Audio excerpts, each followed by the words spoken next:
અહીંયા શું કરી રહ્યો છે તું? વાઈફ છું હું તારી. 3 દિવસ થઈ ગયા આપણી વાત નથી થઈ. તારા માટે વાર્તા લખવાનું જરૂરી છે, પણ મારા માટે તું જરૂરી છે. તને કેટલુંય કહીશ છતાંય તું નથી સાંભળવાનો. તે નોટ કર્યું છે કે તું કેટલો બદલી ગયો છે? તને તો મારી કંઈ પડી જ નથી. તું પોતે તારી લાઈફને ભૂલી ચૂક્યો છે. શું તું ક્યારની લાઈફ કરે છે? આપણે આપણી લાઈફ પોતે ક્રિએટ કરવાની હોય. અને સાંભળ જેની, મને માંડ મારી વાર્તાનો ફ્લો મળ્યો છે અને હું મિસ કરવા નથી માંગતો. મિસ થયું હોત તો હું મરી ગઈ હોત.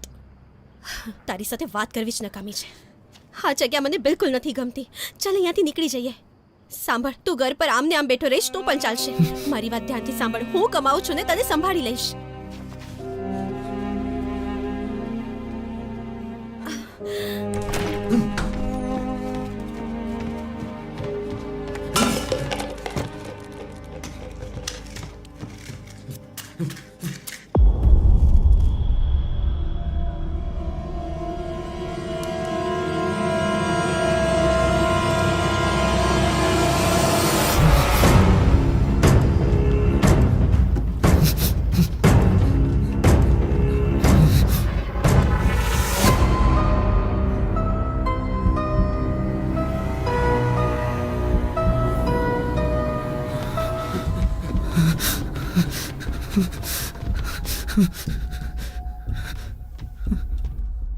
જેની, મને લાગે છે કે તું એકદમ સાચું કહી રહી છે.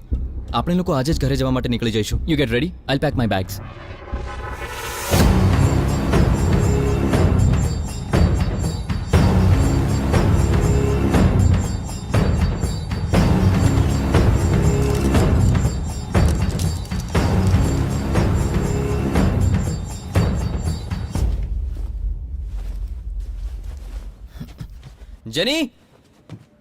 જેની, મારો ફોન જોયો છે તે?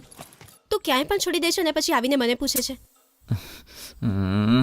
અરે, આ જુલિયટ ક્યાં છે? એ એટલામાં જ ક્યાંક હશે. એને પછી ગોતી લઈશું. હા, લાગે છે હું કાલે જ્યાં ગયો તો ત્યાં છૂટી ગયો. એમાં બહુ બધા કોન્ટેક્ટ છે. તું એક કામ કર, તું અહીંયા રહે, હું થોડી વારમાં આવું છું.